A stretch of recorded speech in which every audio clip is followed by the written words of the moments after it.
Hi everyone, it's Darlene. Welcome to my video for the August Monochromatic Challenge. I'm using the Big Thanks die set by Simon Says Stamp, and my color is going to be Wilted Violet.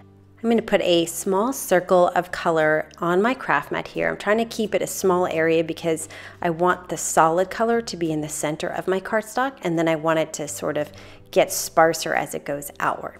So I'm going to put my cardstock in the center of this, and I'm going to pick it up, and it's got a lot of streaming going on, and I don't really like that.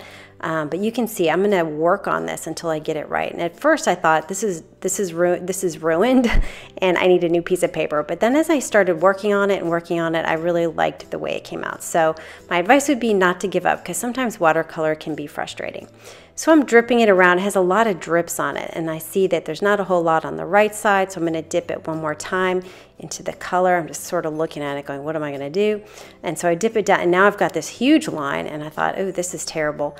And so I thought, okay, this is what I'm going to do. I'm going to add some water and see if I can get this color to move around a little bit.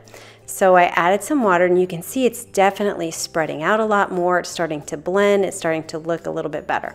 And then when I dipped it that next time, then it was perfect. It's exactly the way I want it. So a lot of color in the middle. I'm going to dry it. It's going to kind of spread the water out and give me some water staining, which is what I really want also.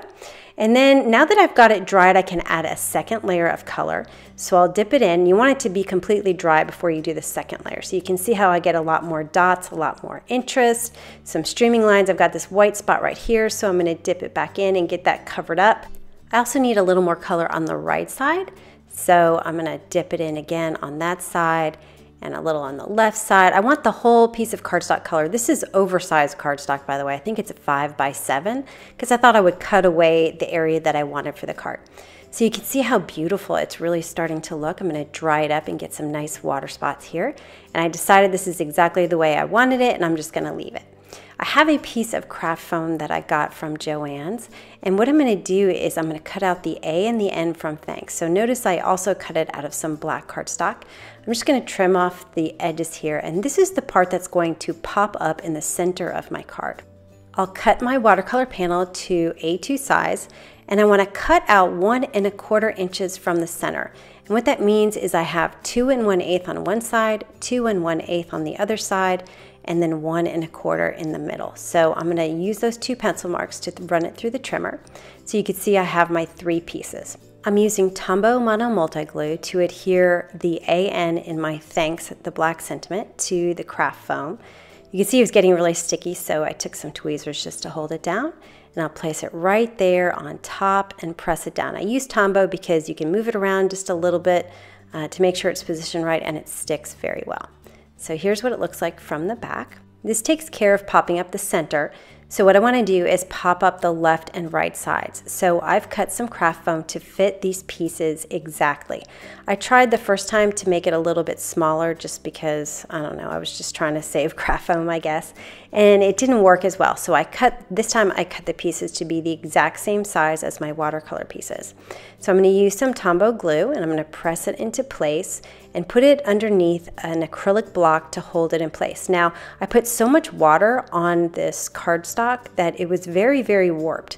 But what was interesting is that after I let this sit for a little bit, all the warping is completely gone. They're completely straight, and it looks fantastic. I think using craft foam and thin watercolor paper really does the trick. Okay, so I am going to adhere this now to an A2 size folded card base. I'll do my left side. And then I'm going to add ATG tape runner to the center, which remember does not have any foam on it. And then my right side, which has the foam right next to that. So all my 3 pieces are now adhered to my card base. I again let that dry under an acrylic block for a little bit. And now I'm going to adhere the Thanks sentiment. So I'm going to use my tweezers and put my 2A glue. I'm using 2A glue on both the cardstock, the black cardstock, as well as the foam. The A and the N will stick to the middle part of my watercolor, and then the rest of the word, the left and the right, will stick to the left and right watercolor panels. So you can see as I show you here, the left and the right are popped up, the center is popped up, and everything is even.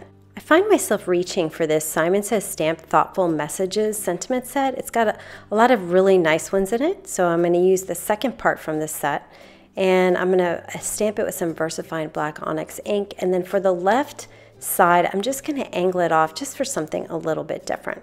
I'm going to put some two-way glue on that and adhere it to the right watercolor panel. Finally, I have this Simon Says Stamp Assorted Moonshine sequence. I've had this pack for, gosh, a really long time. I want to say years, and it's just a never-ending supply of these sequins. There are some really, really large ones, which I like, and then there's medium, and then there's small. I use them all the time. So I'm going to adhere them with my pick-me-up stick. I've arranged them in all different sizes around the thanks. And that will do it for the card. So it was definitely a lesson in persistence with watercolor, and I actually really like the way it turned out. I'm glad I didn't give up on it. Anyway, I hope you enjoyed that, and I will see you next time. Thanks for watching.